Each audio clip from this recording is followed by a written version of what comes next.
Hola, bienvenidos al segundo capítulo, aquí con nuestro amigo Kevin Cordon. Ahora vamos a entrar un poco más en la intimidad de Kevin Cordon, en el aspecto de un poco de su vida personal y sus inicios en el bádminton.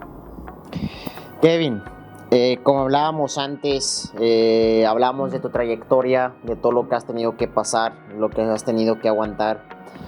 Por ahí hace un par de años hablábamos, cuando nos empezamos a hacer un poco más amigos, más cercanos, empezamos a intercambiar muchas cosas.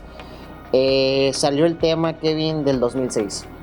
Saarbrücken, Alemania, 2006. Esa academia internacional en la cual entrenaste. Primeramente, ¿cómo fue que Kevin Cordon de Guatemala llegó a Saarbrücken, Alemania? Eso empezó en el 2004. En el 2004 estaba el torneo, en ese entonces el torneo panamericano junior lo hacían cada 2 años. Entonces cada deportista tenía oportunidad más de una oportunidad en cada categoría. Y en ese entonces, en el 2004, yo estaba en la categoría de menores 19. Y bueno, fuimos al torneo de Perú y todo eso. Y yo quedé campeón panamericano. Entonces desde ahí se me da la oportunidad a mí después a ir al campeonato mundial, que era en Vancouver, juvenil también. Y bueno, estando allá me toca a mí jugar, le gano a un inglés, después le gano a un japonés y pierdo con un chino. De cómo hice esos partidos, estaban los de la Mundial de Badminton viendo jóvenes talentos de países como subdesarrollados o que no tenían la posibilidad de poder apoyar a sus atletas con talento.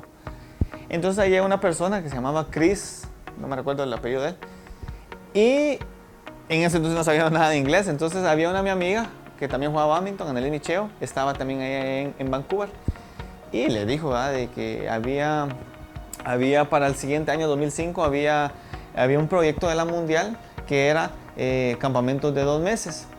Pero antes, para que yo fuera escogido para ese campamento de 2 meses, tenía que ir a un campamento que estaba haciendo la mundial en diferentes partes del mundo, que era más o menos de 2 semanas por ahí. Y en ese entonces iba a ser en Trinidad y Tobago. Entonces me van y me invitan y voy a hacer ese campamento en Trinidad y Tobago. Ahí la mundial de badminton ya mira realmente quién era yo. Entonces ahí me dan a mí la invitación para poder ir el siguiente año a hacer 2 meses de entrenamiento, de campamento en Saarbrücken, en Alemania. Entonces era la idea que iban a hacer más o menos 5 campamentos de 2 meses. Y de todos esos grupos, o de esos 5 campamentos, más o menos éramos entre 18 o 20 jugadores por ahí. De cada campamento iban a escoger a los mejores para que en el 2006 formaran parte de la academia de la Mundial de Badminton para llevarlos o tratar de clasificarlos a Juegos Olímpicos de Beijing. Yo voy al 2005 de la academia de 2 meses. Para mí han sido los 2 meses más difíciles y más duros en mi carrera deportiva. Fueron entrenamientos muy fuertes. Muy fuertes, muy difícil. Y bueno, pues gracias a Dios después pasa mi campamento, pasan los siguientes 4. Y ya en 2006 a mí pues, me dan esa gran noticia de que yo iba a formar parte de esa academia que iba a durar de 2006, junio de 2006 hasta Juegos Olímpicos del 2008. Y bueno, me voy con una maleta pequeña, una raqueta, un par de tenis, $100 y con muchas ilusiones. ¿Por qué? Porque yo, por las mismas limitaciones que uno tiene como país, se hace bien difícil el poder entrenar de una manera adecuada para poder mejorar su nivel. Y yo había pasado todos estos años, había pasado 2 años bien difíciles, 2004, 2005, bien difíciles allá en temas de poder entrenar. Y yo estaba esperando una oportunidad, decía, Dios, denme una oportunidad. Entonces se me viene esa oportunidad y me aferré a ella, y es por eso es que tanto mi familia como yo tomamos la decisión de irme a Alemania, y pues me voy con una maleta pequeña pero llena de ilusiones y con un gran sueño que era estar en unos Juegos Olímpicos, y así es como yo me voy a Saarbrücken. Kevin, hablábamos detrás de cámaras, hablábamos de cuando estuviste en Saarbrücken, entrábamos un poquito en detalle. Me comentabas que hubo por allí, porque tú ahorita comentaste que ibas limitado. Me comentaste detrás de cámaras que hubo una familia que te ayudó, que te apoyaba. ¿Cómo fue, primeramente, ¿Cómo fue, qué significó para Kevin Gordon el apoyo de esa familia en el 2006, estando lejos de casa, a muchos kilómetros? ¿Cómo fue tu adaptación? ¿Y qué fue lo más difícil de dejar casa y dejar a tu familia detrás para poder ir a conseguir un sueño?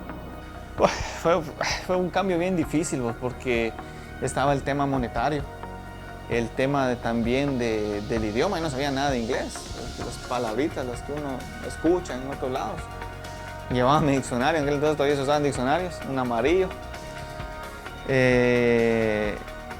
Y el cambio de cultura fue aún más difícil, qué difícil fue.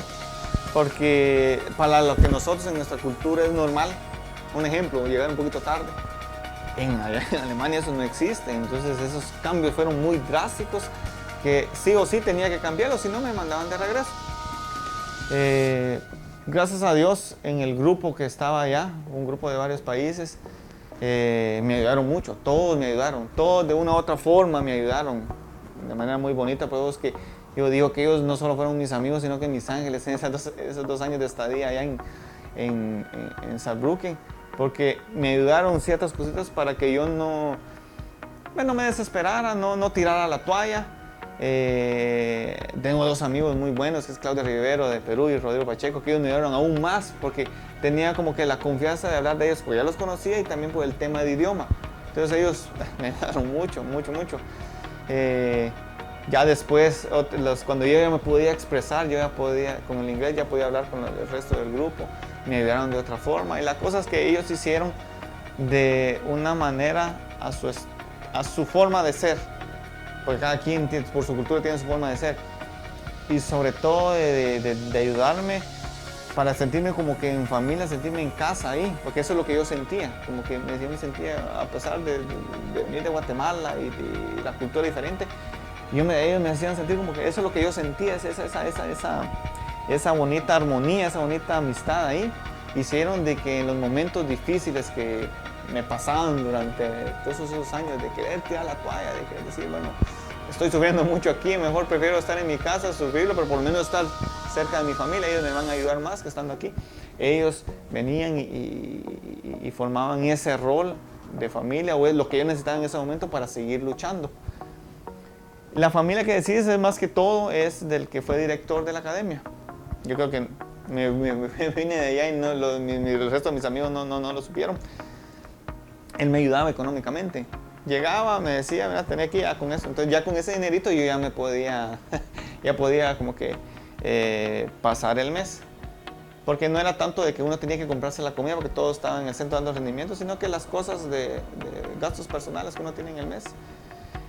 Y así fue como empecé otra vez a luchar. Y sobre todo fue que yo me aferré que querían los Juegos Olímpicos. Y que estando ahí era la única forma para poder llegar a Beijing. Y entre eso y lo que te comenté ahorita de que me echaron la mano, hicieron de que yo le echara aún más ganas.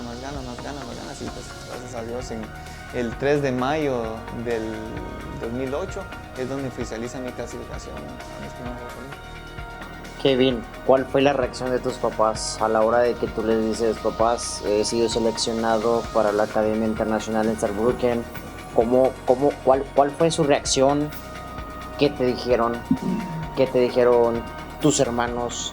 ¿Cómo reaccionaste tú? ¿Cómo reaccionó mamá? ¿Cómo reaccionó papá?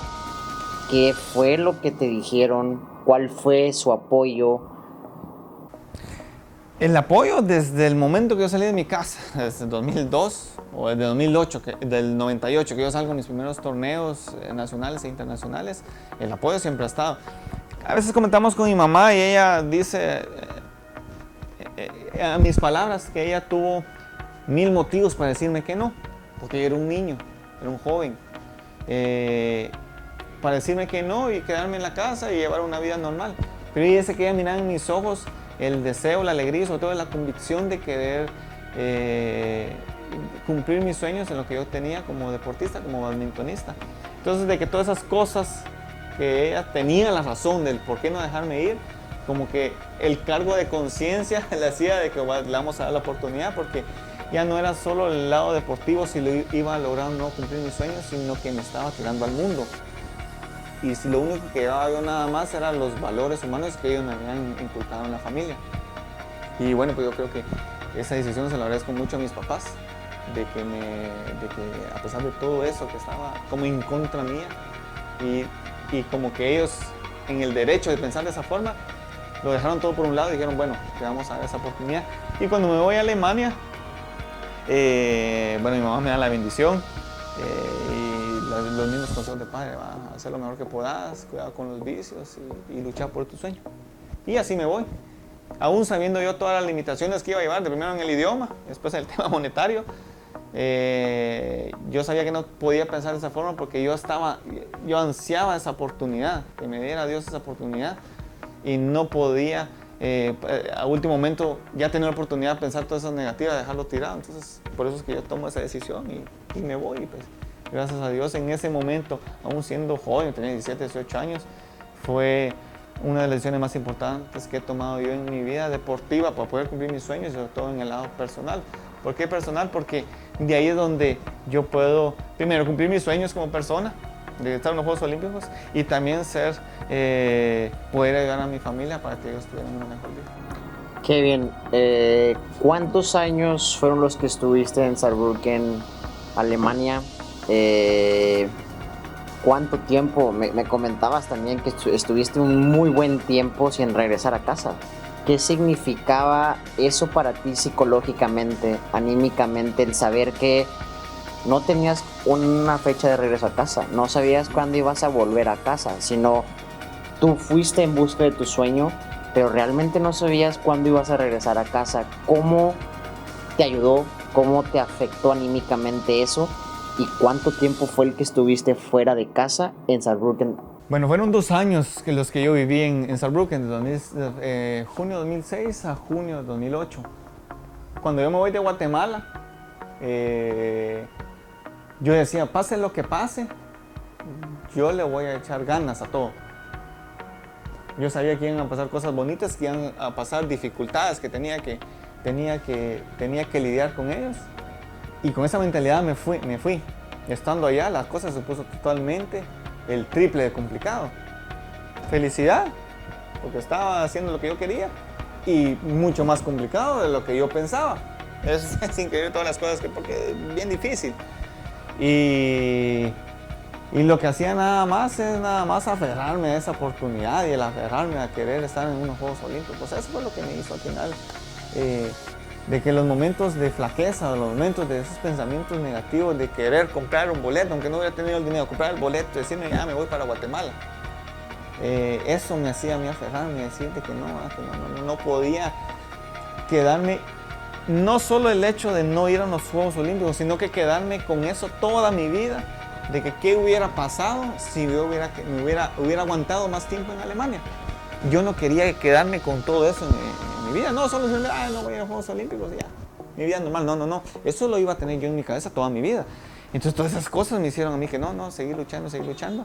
Y cada vez que hablaba con mis papás, mis papás me reclaman en el buen sentido de la palabra hasta el día de hoy. Es que yo los llamaba, mire papá, ¿qué tal? Yo estoy bien, feliz, aquí todo bonito, todo contento, no tengan pena, lo estoy pasando bien, no estoy pasando hambre, no estoy pasando frío, estoy bien, no tengan pena. ¿Qué decir, pues? La verdad, en ciertos momentos era totalmente diferente. Yo quería irme, yo no aguantaba el frío, ya quiero estar con ustedes, ya quiero estar en mi pueblo, ¿no? Entonces, en el buen sentido de la palabra, ellos haciéndome broma dicen, ¿por qué no nos contaste en ese momento? Pero yo creo que fueron cosas que tuve que pasar para poder madurar, porque era un joven. Las tuve que pasar para poder forjar mi carácter y sobre todo poder tener esa actitud de que aún las adversidades que me pasaran, que me iban a pasar en mi vida personal, en mi carrera deportiva, yo iba a tener como que las herramientas para poder sobrepasarlas.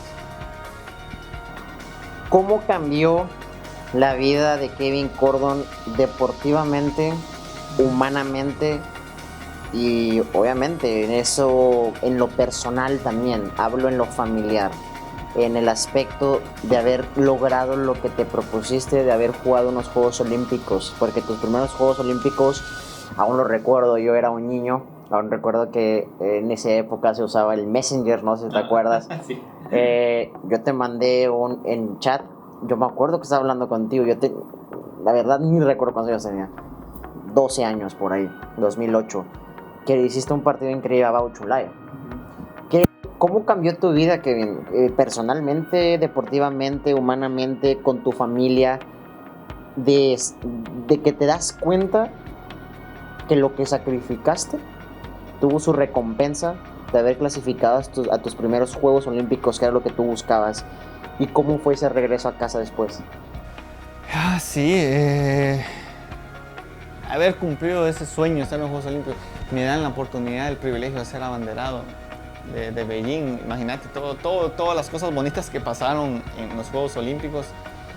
Aún así, teniendo un mal cuadro, con el número 3 del mundo en ese momento. Qué bonito se hizo el partido, fue un partido muy bonito.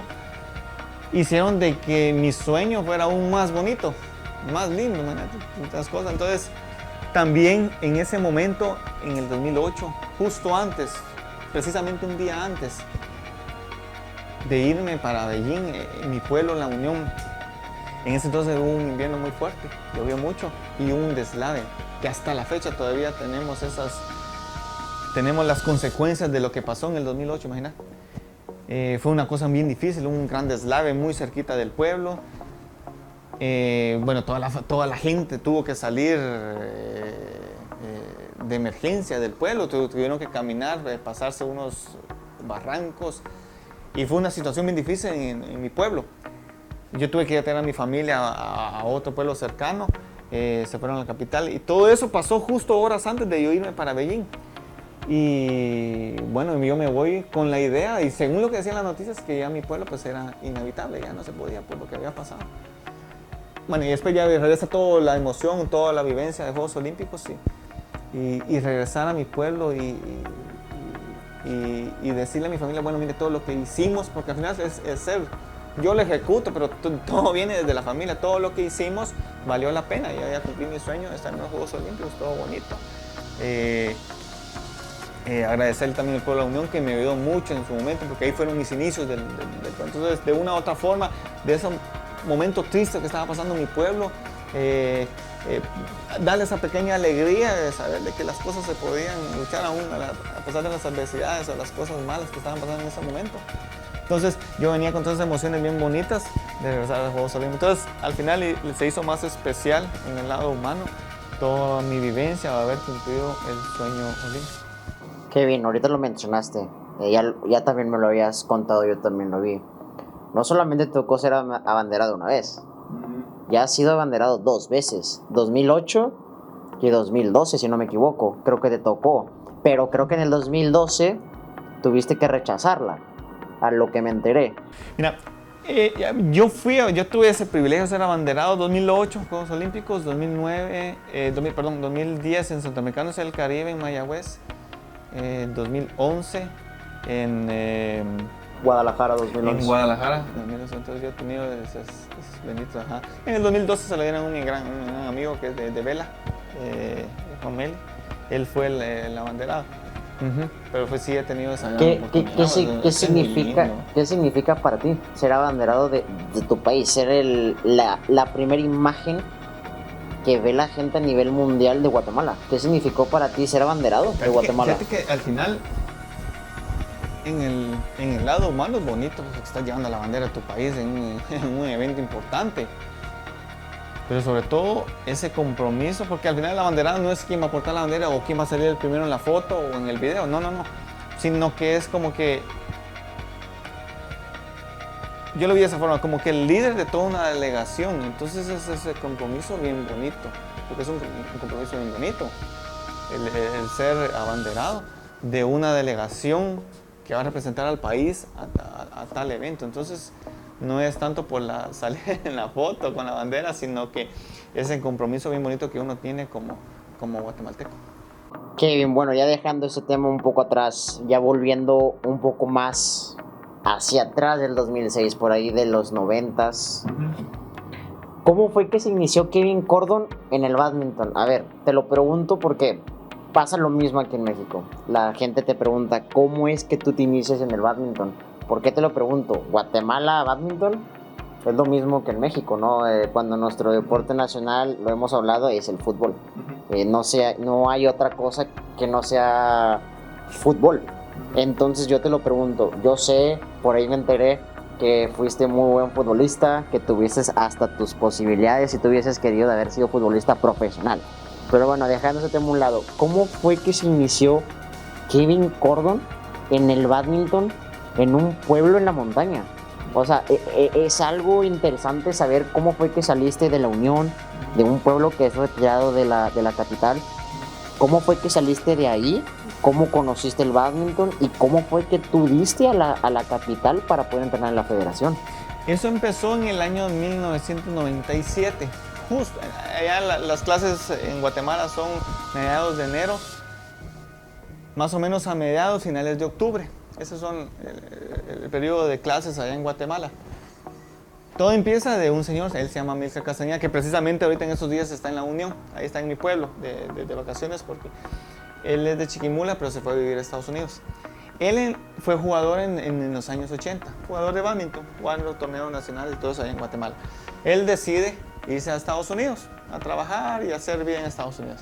Estando allá, conoce una persona, tienen su familia y todo eso, y en el año 97 deciden regresar a Guatemala, a vivir a Guatemala, y da la casualidad de que su esposa era de mi pueblo. Llegan y se instalan ahí en mi pueblo. Y él, muy peculiar, le gusta hablar. Entonces él empezó a decir de que él había jugado antes un deporte, que era con raqueta y bueno, todo lo del bádminton. Entonces hubieron unas personas que le dijeron, mira, deberías de enseñar aquí bádminton. Deberías de probar, a ver qué tal. Y él aceptó. Entonces viene él precisamente, faltaban, no sé, 2 semanas, 3 semanas que terminaran las clases. En aquel entonces solo habían tres escuelas del gobierno, que era párvulos, la escuela primaria y lo que nosotros le llamamos el básico, que es de primero básico a tercero básico, no sé cómo le dicen aquí en México. Entonces vino él y dijo, está bueno, voy a aprovechar y va. Entonces solo le habla a los niños de cuarto primaria, sexto en la primaria, y en el básico por los 3. Entonces ahí fue donde yo conocí, porque me recuerdo bien que había un pizarrón y empezó a hablar del básquet, hasta la palabra bádminton nosotros no la conocíamos. Y bueno, dibujo la raqueta y el gallito y todo eso. Ya, qué bueno, ¿no? Nosotros lo vimos más como que qué bueno que vino a hablar este señor, porque así ya no tenemos los últimos minutos de clase, porque lo hizo ya de último. Así como que, gracias por no recibir clases ya de último. Bueno, él da eso y después ya vienen las vacaciones. Y entonces viene él y se comunica con el pueblo de Zacapa, el departamento de Zacapa. Y el que daba clases ahí, le dijo que podía dar una exhibición, entonces van a dar la exhibición a mi pueblo. Y mi pueblo pequeño, entonces cualquier cosa era bulla, que novedad y todo eso, y más uno de niño. Entonces la bulla de aquí va a haber una exhibición de bádminton y bla, bla. Entonces vienen y dan la exhibición. Y no es bonito verlo, no es totalmente diferente verlo en un pizarrón, una raqueta pintada, que verlo ya en vivo, porque uno de niño lo que busca es diversión. Yo fui. Y así es como la primera vez que yo me entero del bendito bádminton. Y bueno, después ya pasan como que a ver quiénes quieren probar. Y entre la timidez y las ganas de probar, yo voy y bajo. Entonces a mí, gracias a Dios, se me facilita jugarlo en el sentido de que pues le pegaba. Es decir, la diversión de un niño puede pegarle al gallo, entonces yo le pegaba un par de veces. Entonces así fue como me fue atrapando a mí. De que era algo bonito, diferente y sobre todo que lo estaba disfrutando más porque sí le pegaba. Entonces sí la pasaba bien porque sí le estaba pegando. Era como que lo que pasa normalmente los niños es que van y como no le pegan se aburren y ya no quieren ir. Yo tuve la suerte de que sí le pegaba por lo menos un par de golpes. Y así es como yo me voy incorporando al bádminton. Él hace un torneo ahí local, porque empezaron a ir mucha gente, hasta gente grande a jugar, era la novedad. Él improvisó su cancha ahí, primero sin net. Nos poníamos a jugar, él solo dividía como una especie como de pita. Y le decíamos, bueno, mire, don Amílcar, pasó por arriba, por abajo, no, ese pasó por abajo, es punto del otro. Y así fue como empezamos. Y se instaló una luz ahí improvisada. Y él hace a final de ese año, 97, un torneo. Y lo dividió en 3 categorías, no en edad, sino que principiante, nivel intermedio y para los viejos, digo, para la gente ya grande. Y empezó, según él, su criterio, él dividió a qué grupito vas. Y ahí me toca en el grupito intermedio. Bueno, y jugábamos, y lo más básico, el bádminton, solo a ver quién le pegaba más. Y a mí me tocó jugar la final con mi hermano mayor y me la ganó. en un diploma y por ahí anda el diploma todavía en el 97. Ya en el 98 ya él ya empieza a hablar a la federación de decir, bueno, mire, estamos en badminton aquí en la Unión, si nos puede dar implementos, todas las facilidades para poder entrenar. De ahí surge mi amigo, José María Solís, José María García se llama, y yo. Entonces viene él, empieza a hablar por nosotros dos, a la federación que nos dé la oportunidad de invitarlos a eventos, a torneos nacionales. La insistencia de él llegó tanto, gracias a Dios, de que viene y decía Chema, José María Solís, mira, yo tengo que ir a una exhibición a otra ciudad que estaba más o menos cerca donde estábamos nosotros, llévalos, yo te los voy a ver y ya te digo si sí o no pueden participar en los torneos. Y vamos, y ya nos vienen a jugar, y van, ¿no? Los niños y ya le pegan. Entonces váyanse en marzo, va a haber un torneo en una ciudad que está totalmente con frontera con México. Y ya vamos, y así es donde yo juego mi primer torneo. Y con menores 13, y entonces ya yo lo gano. Entonces ya viene mi entrenador y me empieza, en el buen sentido de la palabra, a lavar la cabeza. Mira, si seguís entrenando vas a poder jugar más torneos, vas a conocer más juegos. Si seguís entrenando aún más vas a poder jugar torneos internacionales. O sea, y me pintó la vida bien bonita. Y todas esas cosas hicieron de que yo me enamorara prácticamente. Dejar la pelota por un lado y agarrar la raqueta. Y ese año, entonces pasaron cosas muy bonitas, muy seguidas, o sea, muy rápido. Y en ese mismo año 98, en agosto, yo voy a Guadalajara, México, en mi primer torneo internacional, que ahí se iba a hacer el torneo infantil juvenil en el 98. Y ahí pues dije yo, imagínate, venir de un pueblo, de una familia humilde, subirse a un avión, estar en otro país, y había muchos motivos para yo quedarme. ¿Y quién decía que después del 98 todavía estoy jugando badminton? Ahorita mencionaste Guadalajara, México. A ver, sabemos que Guadalajara para ti tiene un valor extra, ¿eh? Guadalajara fue tu primer oro panamericano en los Juegos Panamericanos. Recordando que también habías estado en la final del 2007 en Brasil, en Río, la cual que ganaste plata, perdiste la final con Mike Pérez, si no me equivoco. ¿Cómo es, Kevin? A ver, te lo pregunto, porque, bueno, a mí me tocó enfrentarte, puta madre, como recordarlo es bonito, pero también digo, claro, pude haber ganado.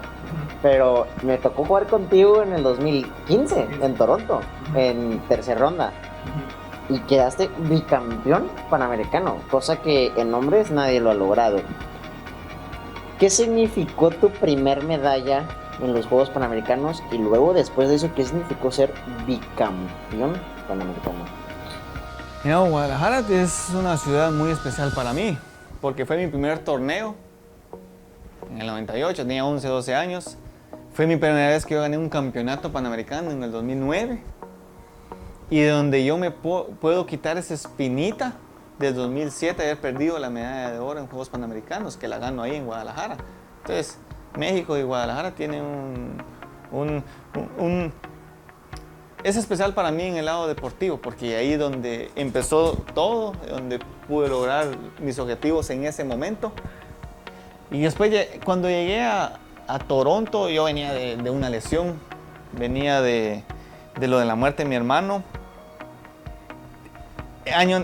Meses atrás tuve ese levantón anímico, tanto personal como deportivo, haber ganado Centroamericanos del Caribe, las 3 medallas. Pero necesitaba yo esa medalla, yo necesitaba ese resultado, yo ansiaba mucho esa medalla.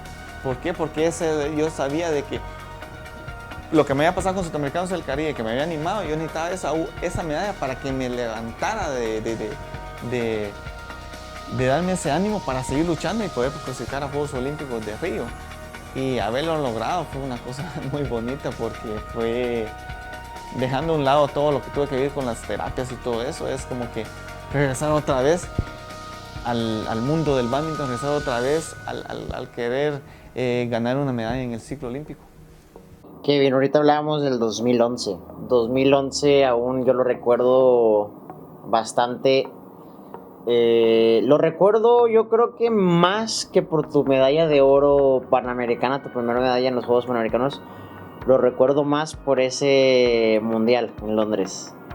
Esa primera ronda en donde A ver, ya hablábamos de lo de Tokio, dejaste boca abierta a medio mundo eliminando a un tal Chen-Long, que después de eso era número 5 del mundo.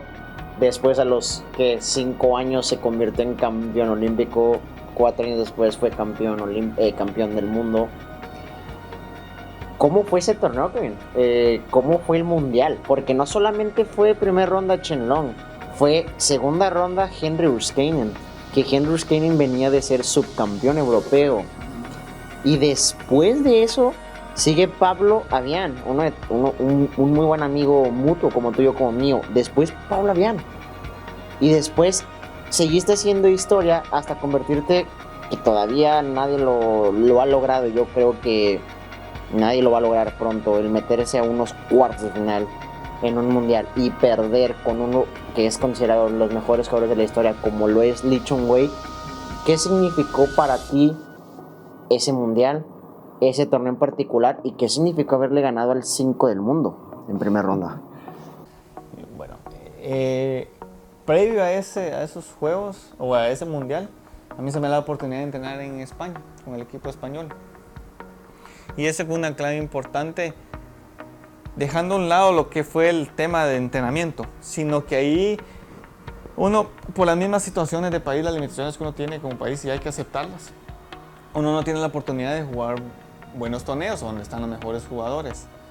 Y haber llegado allá con ellos me di cuenta de que primero se podía jugar esos torneos en Europa, y sobre todo de que como uno no tenía el conocimiento, no tenía la oportunidad de jugar con buenos jugadores, como que uno no sabía en qué posición uno estaba, porque uno no tenía la oportunidad de medirse contra esos jugadores. Y entonces eso me ayudó mucho a mí con ellos, porque estaba entrenando con Pablo y Carolina todos los días. Y con eso yo llegué al mundial. Y cuando a mí cuando miro los Jazz, mala suerte, ¿no? Yo a él nunca lo había visto en persona, la primera vez que lo conocí, y cuando estamos calentando me parece ese chino de 1.95, imagínate. En ese entonces está Pedro Yan estaba en ese momento en la comisión algo de la Mundial de Badminton, y él había ido a una reunión. Y como yo estaba en España, no me pudo acompañar nadie de Guatemala, o entrenador, o Chema, al mundial. Entonces le dije, mira, fíjate que haceme el favor, yo voy a jugar mañana, me puedes hacer el favor de coachar, de ayudar. Y él pues se queda. Y en su momento no fue risa, después le hicimos chiste de que me dice él, mira, me empecé a calentar. Y me dijo, mira, fíjate que vas en la televisión en la cancha de la televisión, ahí tratás de hacer buenos puntos. Yo sé que no me lo dijo con mala intención, sino que estábamos en la televisión. Y las palabras que yo le dije, pues se las dije muy sinceras, muy directas. Mira, no tengas pena, que si ese chino me va a querer ganar, va a tener que sudar, va a tener que correr. Y con esa mentalidad entré, y pues mira, pues gracias a Dios pude ganarle ahí. Y lo que a mí me dejó de experiencia eso es de que lo que dije al principio, toda la preparación, todo se estaba haciendo bien, entonces necesitaba como que esa prueba, y pasar esa prueba para poder darme cuenta de que las cosas sí se venían haciendo bien. Entonces por eso es que se hizo aún más especial ese mundial ahí, ¿no? Bueno, ya hablamos del 2011, un año yo creo que lleno de felicidad, Kevin, para ti. Fue mundial, hiciste la mejor actuación que ha habido del continente americano en el 2011 en el mundial, cuartos de final. Después quedas campeón de los Juegos Panamericanos Guadalajara 2011. Un año después clasificas Londres 2012 y te metes en los octavos de final, ganando el grupo, ganándole a Henry Urskainen una vez más, a Rajiv Ousev, que era número 15 sembrado. Pierdes en un partidazo con Sho Sasaki, aún lo recuerdo. Estabas en tu momento cumbre, en el momento más importante, yo creo que de tu carrera, porque ya sí me lo has hecho saber tú, le hemos platicado. Pero viene ese año 2013. Ese año 2013, la verdad no recuerdo muy bien el mes, solamente recuerdo que era un torneo en Perú, un challenge. Estabas jugando la final contra Osleni Guerrero. Te lastimas la rodilla, una lesión bastante severa, bastante grave. Aún recuerdo que nosotros estábamos aquí en México, yo todavía no tenía la edad suficiente como para jugar esos torneos, ni el nivel. Recuerdo que Pedro Yang me mencionó, ¿sabes qué? Kevin se acaba de lastimar, para parecer es una lesión muy grave, Rodolfo no lo compartió. Te esperas un par de días en Perú porque tenía que desinflamar la rodilla, sí, estaba muy inflamada. Regresas a Guatemala. Aún recuerdo que me explicaste, me enseñaste ciertos videos en los cuales te recibieron en el aeropuerto, en ambulancia, te llevan directamente al hospital, te hacen los estudios, te operan, te dan tu dictamen, que tu dictamen no era muy bueno, a lo que me comentaste. Tu dictamen era que solamente ibas a poder quedar bien para llevar tu vida normal, que al parecer no ibas a poder volver a jugar badminton. Pero las malas noticias no pararon ahí. Te pregunto, Kevin, ¿qué tan duro fue ese año para ti? El primero, lastimarte tu rodilla. El segundo, la muerte de tu hermano Marvin, al mismo tiempo en el cual tú estabas en el hospital y estabas viviendo un momento en tu carrera profesional muy difícil. ¿Cómo fueron esos días, Kevin? ¿Cómo fue ese año en el cual tuviste que enfrentar unas adversidades muy grandes, cosas que de repente no entendemos en la vida? ¿Cómo fue el estar lastimado, el perder a tu hermano mayor? Y lo que tú me comentaste, que lamentablemente lo pierdes tú estando en el hospital. Mira, vos, eso fue bien difícil, man. Ya eso de lo deportivo pues ya pasa por un lado, el lado humano. En lo deportivo yo llegué a la conclusión de que todas las cosas que me han pasado son experiencias de vida. No, ¿por qué me pasa eso? Hacerme la víctima. Ya en el momento uno no tiene la sabiduría o la inteligencia de saber del por qué están pasando las cosas, sea cual sea el problema, la situación, la experiencia. Ya después uno va encontrando las respuestas o los argumentos para uno poder llevar una mejor vida, para poder aceptar ese momento. En lo deportivo me hubiera encantado saber hasta dónde pude haber llegado en mi carrera deportiva, porque en ese momento estaba en el pico más alto de mi carrera deportiva, tanto en cuestión de nivel como en mi ranking. Tenía un bonito ranking, entonces me iba a dar la oportunidad de jugar buenos torneos, los super series que le llamamos. Esa es la pequeña duda que a mí me queda, pero yo ya ese libro yo ya lo cerré, solo me queda eso nada más como dudita, decir, bueno, me hubiera encantado saber, ya hasta aquí, ya, eso quedó. Después me toca vivir lo de mi rodilla, fue en Perú, torneo, no fue final, fue semifinal con Osleni, y bueno, me pasa, se rompe todo, me caigo. Estaba Chema y otro entrenador ahí, y ellos se quedaron paralizados. Yo quería gritar del dolor, tenía tanto dolor que no podía salir el grito, cosas bien difíciles. Y le hacía así a la cancha del dolor, y Osleni, de repente aparece Osleni corriendo, y cuando él me da la mano, pues yo me aferro a él, y hasta ahí pude sacar yo el dolor o el grito, lo que yo quería sacar para poder, todo lo feo que estaba haciendo en ese momento. Ya después entre el público estaba un cubano que era doctor, y él vino y llegó y trató de acomodarme la pierna para sentir menos dolor, me puso hielo y en lo que a la ambulancia. Y pobre Chema, él en la ignorancia de la medicina y querer levantarme el ánimo cuando estábamos en el hospital, porque lo que hicieron nada más en el hospital fueron rayos X para ver si no era algo de un hueso. En lo que venían los resultados, todo eso me dice Chema, así, para levantarme, no tengas pena, es un problema de meniscos nada más, vas a salir rápido y todo eso. Pero yo sabía que era algo más serio, porque ya he visto personas lesionarse los meniscos y no habían salido con ese dolor, no habían salido con la rodilla como la tenía en ese momento. Y bueno, me llevaron de emergencia es fue un sábado, me llevaron de emergencia a mí el lunes a Guatemala, llego casi a medianoche, me sacan ambulancia directo al hospital. Y bueno, lo que te voy a comentar ahorita yo no lo supe, a mí me lo dijeron ya con el tiempo. A los meses, a las semanas. Y bueno, sale la resonancia, y el doctor que vio la resonancia magnética antes de operarme, porque me operaron al siguiente día en la mañanita, le dice a mis papás, a mi familia, no sé si estaba mi papá ahí, a mi familia, a los de la federación y a Chema, de que mi rodilla había quedado ya no. Ya no, entonces él que iba a operar para tratar de dejarla de la mejor manera para que yo pueda llevar una vida normal. De que pues no quedar en un bastón, sino que tratar de llevar una vida normal, porque pues, prácticamente el deporte ya no. Eso yo lo supe con el tiempo, no lo supe en ese momento. Y bueno, eso me pasa a mí, me operan a mí un lunes, salgo un jueves yo del hospital, salgo en la medianoche. Bueno, ya me llevan ahí, mi mamá se viene de mi pueblo ahí, se pone a vivir conmigo porque yo iba a necesitar de ella. Y ese sábado pasa lo de mi hermano. Y fue una situación bien dura, porque me recuerdo que estábamos viendo una película con mi primo que vivía ahí conmigo y yo recibo una llamada y me dicen eso. Cuando lo vi, me llamaron, me dio un accidente en su carro. Al principio la gente pensó de que yo era, porque cuando vieron como la tarjeta de circulación, se aparecía mi nombre, que era mi carro, pensaban que yo había sido. Bueno, la cosa es que ahí aparece como el número y ya me llamaron a mí. Se corta la llamada, vuelven a llamar y mire, ¿qué pasó? Entonces él iba con un amigo, porque también íbamos amigos en el carro. Una persona está muerta y la otra se la llevaron de emergencia al hospital. Entonces ya cuando pregunto quién es la persona muerta, como que meses antes o el año anterior yo le regalé un reloj a mi hermano, una persona tal, tiene un reloj negro. Entonces ahí me desplomo yo estaba con la pierna recta. Llega mi mamá, me cuida, bueno, pasó todo lo que tuvo que pasar.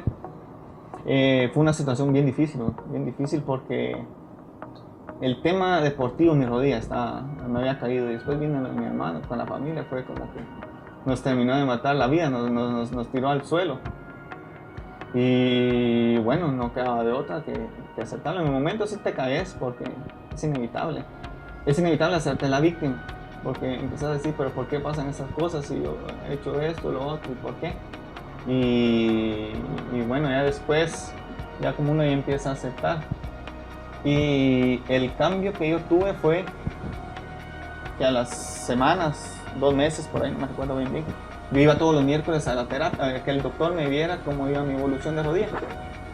Y la cosa es que yo voy un miércoles y me empieza a evaluar y todo el rollo de la rodilla. Y me dice, ya parate. Yo en ese entonces usaba la muleta con las piernas sin apoyarla, con el inmovilizador. Y me dice, parate. Entonces él me agarra de las manos y así, con puro niño, me hace caminar para adelante, pasos, después me hace caminar para atrás. Después me dice, no te voy a soltar.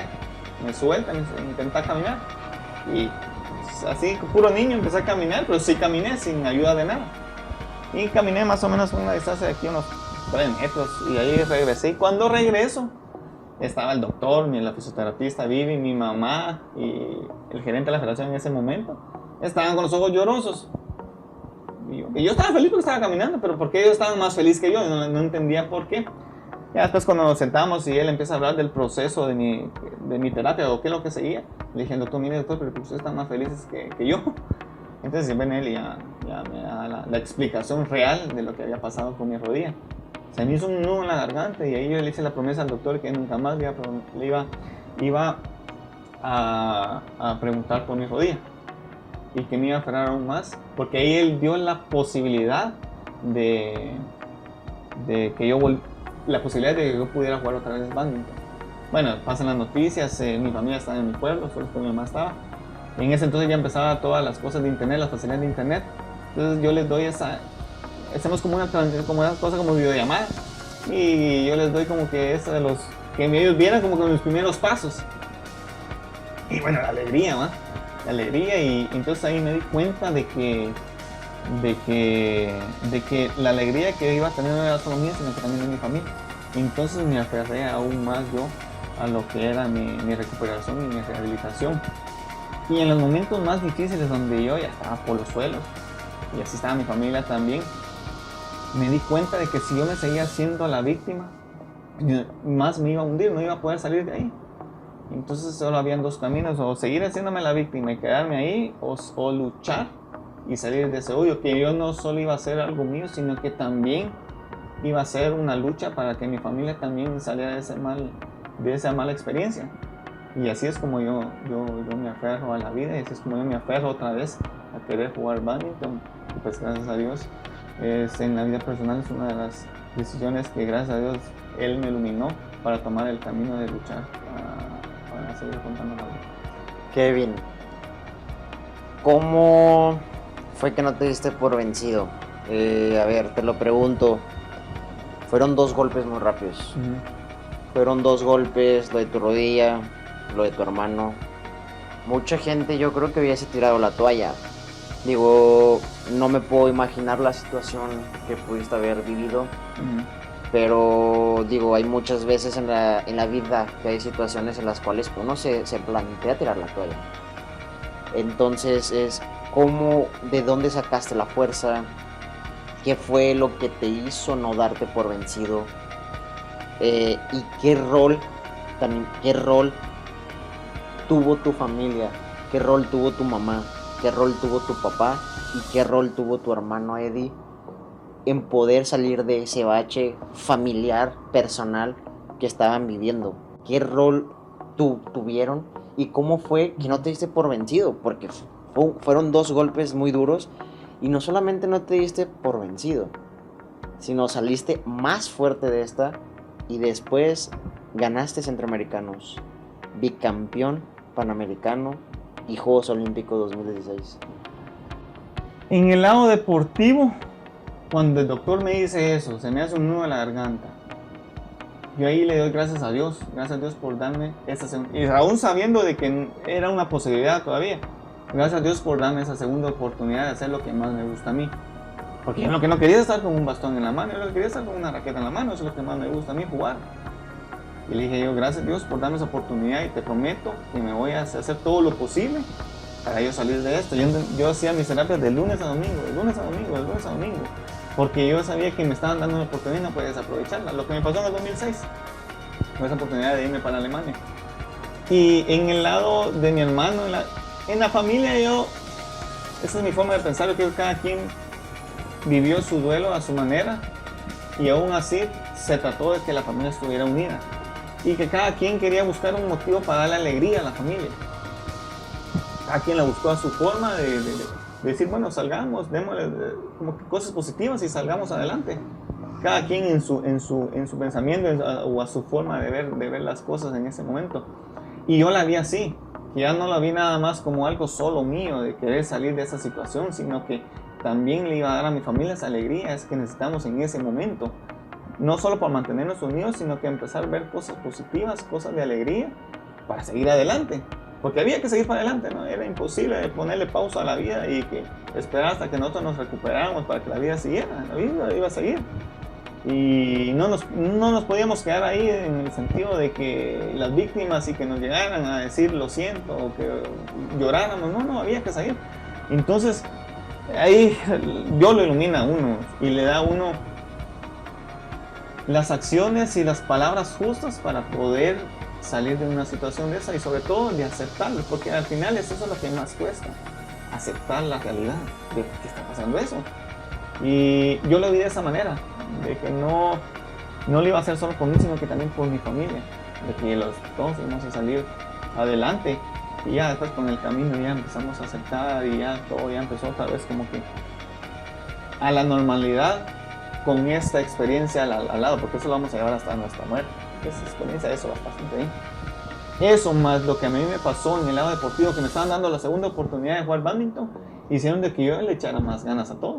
Más ganas, y mira, del 2003 hasta el día de hoy yo sigo agradeciendo esa oportunidad que me dio Dios de aceptar eso en su momento y sobre todo la oportunidad de seguir jugando badminton. Entonces, yo siempre he dicho que al final no es solo una victoria, una alegría personal, sino que es una cosa familiar totalmente. Kevin, ¿qué le dirías a Marvin? Bueno, que las palabras que él me dijo en su momento en la ambulancia, lo que él me dio, yo tuve una bonita experiencia en el 2015, en la semifinal 2015 jugando con el estadounidense Howard Shue. Ajá. Y todas esas cosas de aliento valieron la pena, de que a pesar de la situación de que ella no está con nosotros, ha valido toda la pena y de que como familia salimos adelante. Kevin, y ya para finalizar, papá y mamá han jugado un rol importante en tu vida. A lo que hemos platicado, el apoyo que has recibido de ellos, el apoyo que has recibido de tu hermano. ¿Qué ¿Qué le dirías a tus papás si te estuvieran viendo en estos momentos de palabras de agradecimiento sobre las lecciones de vida? ¿Qué palabras tendrías por decirles a ellos? Bueno, primero de que lo que en su momento a ellos les dieron muchas dudas o mucho miedo, que no se preocupen de que su hijo no le pasó nada malo y que pudo cumplir sus sueños, de que de una u otra forma va a regresar otra vez a casa. Una persona ya grande, pero con un niño que logró cumplir sus sueños. Y como siempre se los he dicho yo, aquí gracias por darme la oportunidad de cumplir mis sueños y sobre todo de ser esa familia unida que fue el motor principal para que yo pudiera cumplir mis sueños como deportista y sobre todo esos valores que me dieron ellos humanos que me hicieron poder lidiar y poder vivir esta vida. Kevin, para finalizar, mucha gente nos ven de diferentes países, de México, Guatemala, diferentes países. ¿Qué le dirías a todos esos jugadores que están intentando lograr su sueño? Futuras generaciones que están trabajando para poder llegar algún día a aspirar lo que tú has hecho. Porque en pocas palabras, yo te lo he compartido. Aparte de que eres un amigo, eres una inspiración para todos nosotros que seguimos involucrados en el bádminton. Has dejado el nombre de Guatemala primeramente en lo más alto, pero como te lo he dicho, también humanamente, mil respeto, lo has dejado muy arriba. Pero ¿qué le dirías a esas futuras generaciones que nos están observando? ¿Qué palabras de aliento les pudieras dar? ¿Qué consejos les pudieras dar? ¿Qué les dices? No que sea tu fórmula, simplemente cuál ha sido tu base del éxito que has tenido a lo largo de todos estos años que tienes el bádminton, que son más de 20 años como profesional. ¿Qué les puedes decir a ellos que están en busca de sus sueños? Bueno, el secreto principal de esto para poder cumplir sus sueños, ganar una medalla, tener un buen resultado, es el entrenamiento. De ahí empieza todo. El que entrena a conciencia, el que entrena al 100%, independientemente de cuál sea el entrenamiento de ese día, hacerlo al 100%. Esa es la primera que yo diría. Después, que ese sueño del por qué entrenan así, lo vuelvan a realidad, que no solo quede en su cabeza, sino que trabajen para que ese sueño se vuelva realidad. Que no sean profesionales solo en la cancha, sino que también fuera de la cancha.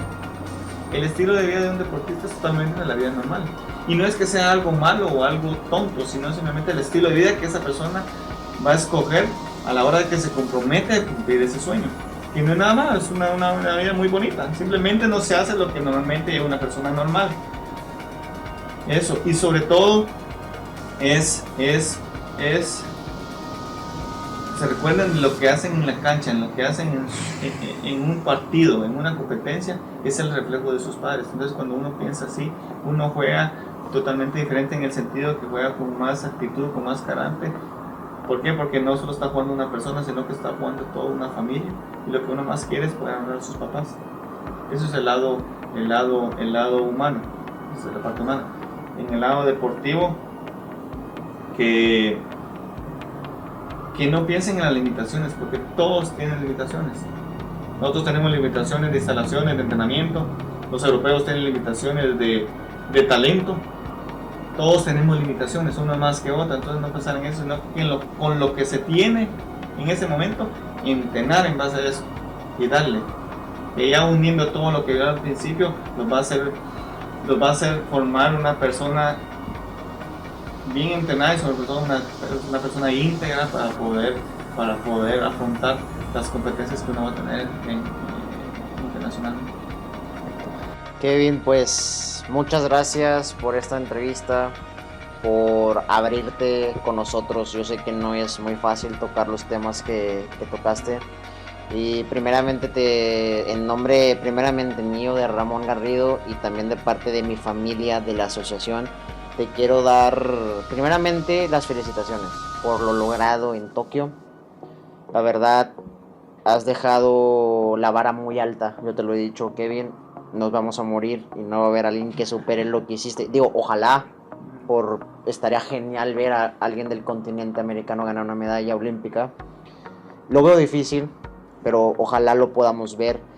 Felicitarte primeramente por lo hecho, por lo que has aguantado, por lo que has tenido que pasar.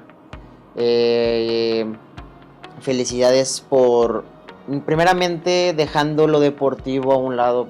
Felicidades por ser la gran persona que eres, el gran lado humano y la humildad que tienes con todos nosotros. Yo creo que eso es lo que te ha llevado a tener éxito en tu vida personal como en tu vida deportiva. Y bueno, Kevin, felicidades. Esperemos seguir viéndote un par de años más en la cancha. Esperemos verte en París 2024. Sería genial que estuvieras por ahí para poder finalizar tu carrera de una manera aún más genial de lo que has hecho. Y pues bueno, esperemos tenerte otra vez pronto por Monterrey. Tú sabes que esta es tu casa. Tú sabes que aquí tienes a toda una familia que te quiere, que te aprecia, más en lo humano que en lo deportivo. Y también felicitar a la gran familia que tienes, a tu hermano Eddie, a tu mamá, a tu papá, a Marvin, que en paz descanse. Mil respetos por todo eso. Y Kevin, pues muchísimas gracias, número uno, por tu tiempo, que ahorita ya es de mucho más valioso de lo que era antes, ya por todos estos compromisos que tienes. Muchas gracias por todo, Kevin. Esperemos verte pronto y pues éxito en lo que venga. Sí, muchas gracias a ustedes por la oportunidad de poder expresarme. Empecé un poco para poder expresarme y ahorita pues me pude abrir un poco más, por abrirme las puertas de tu casa. Eso se agradece mucho. La puerta de mi hermano, que está mi hermano acompañándome. La familia del badminton, porque yo no digo asociación de badminton regiomontano de Monterrey, sino que digo la familia del badminton, porque eso se siente al entrar al gimnasio, es una familia. Espero poder tener la oportunidad de seguir viniendo, seguir sintiendo ese cariño, y me den la oportunidad también de poder dar consejos en el ámbito del badminton. Y lo único que pido nada más es que el día que me inviten no sea en tiempos de calor. Así que muchas gracias. No, muchas gracias a ti, Kevin, muchas gracias por tu tiempo, esperamos tenerte de vuelta por acá. Y amigos, esto ha sido todo en nuestros primeros 2 capítulos con Kevin Cordon de Guatemala. Muchas gracias por estar al pendiente, nos vemos pronto en los futuros capítulos. Muchas gracias.